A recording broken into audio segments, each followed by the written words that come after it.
আসসালামু আলাইকুম, স্বাগত মেডিসিন টক বিডি চ্যানেলে। আজকে নতুন একটি ট্যাবলেট নিয়ে আপনাদের সামনে হাজির হয়েছি। আপনারা স্ক্রিনে যে ট্যাবলেটটি দেখতে পাচ্ছেন তার নাম হলো আর্থ। এটি একমি ল্যাবরেটরিজ লিমিটেডের একটি প্রোডাক্ট। এটি খুবই গুরুত্বপূর্ণ একটি ট্যাবলেট। এটি মেরুদণ্ড এবং বিভিন্ন স্থানে ব্যথার চিকিৎসায় অত্যন্ত কার্যকরী একটি ট্যাবলেট। আজকে আমরা এই ভিডিওতে এই আর্থ এর উপাদান, নির্দেশনা, মাত্রা সেবনবিধি, সতর্কতা, সাবধানতা, পার্শ্ব প্রতিক্রিয়া এবং অন্যান্য বিষয়গুলো সম্পর্কে বিস্তারিত আলোচনা করব। তার আগে বলে নিই, আপনারা যদি আমার চ্যানেলে নতুন হয়ে থাকেন অবশ্যই চ্যানেলটিকে সাবস্ক্রাইব করুন এবং পাশে থাকা বেল আইকনটিকে প্রেস করুন। আর্থ প্রতিটি ফিল্ম কোটেড ট্যাবলেটে রয়েছে glucosamine sulphate, potassium chloride USP, যা গ্লুকোসামিন সালফেট 750 মিলিগ্রাম এর সমতুল্য, এবং কন্ড্রয়েটিন সালফেট সোডিয়াম ইউএসপি, যা কন্ড্রয়েটিন সালফেট 600 মিলিগ্রামের সমতুল্য।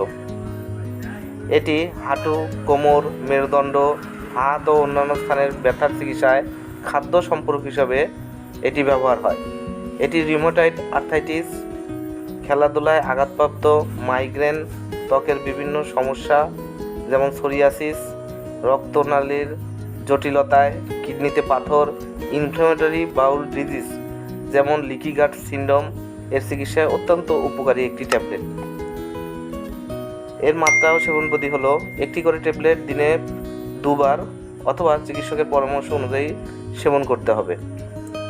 গ্লুকোসামিন ও কন্ড্রয়েটিন এর কোনো রূপ পার্শ্ব প্রতিক্রিয়া জানা যায়নি, তবে প্রমাণিত অতি সংবেদনশীলতার ক্ষেত্রে এটি অবশ্যই প্রতিনির্দেশক।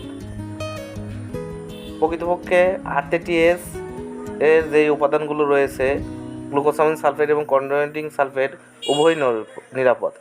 পার্শ্ব প্রতিক্রিয়া ঘটনা বিরল এবং তা পেটে অস্বস্তি, বমি বমি ভাব, কোষ্ঠকাঠিন্য অথবা ডায়রিয়াতে সীমাবদ্ধ। ট্যাবলেটটি খাবারের সাথে খেলে এর পার্শ্ব প্রতিক্রিয়াগুলো সাধারণত দেখা যায় না।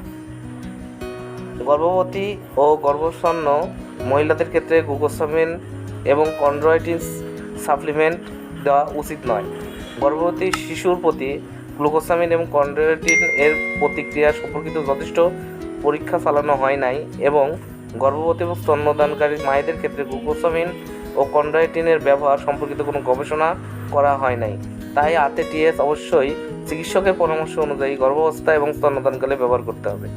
12 বছরের কম বয়সী শিশুদের ক্ষেত্রে এর নিরাপদ ও কার্যকারিতা এখনও প্রতিষ্ঠিত হয়নি, তাই আর্থ 12 বয়সী কম বয়সী শিশুদের ক্ষেত্রে ব্যবহার করা উচিত নয়।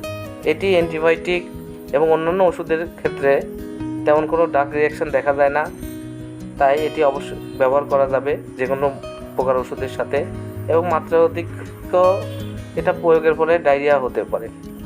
এটি প্রতিটি প্যাকেটে রয়েছে 30টি করে ট্যাবলেট, যার একটি দাম হলো 20 টাকা। আপনার হাতের কাছে যে কোনো ফার্মেসিতে পেয়ে যাবেন, এবং হাঁটু ব্যথার জন্য এটি অত্যন্ত কার্যকরী। আপনারা স্ক্রিনে এর প্যাকেটের উপর ছবি দেখেই বুঝতে পারছেন। ধন্যবাদ আমার ভিডিওটি দেখার জন্য। পরবর্তী ভিডিও পেতে অবশ্যই আমার চ্যানেলটিকে সাবস্ক্রাইব করুন।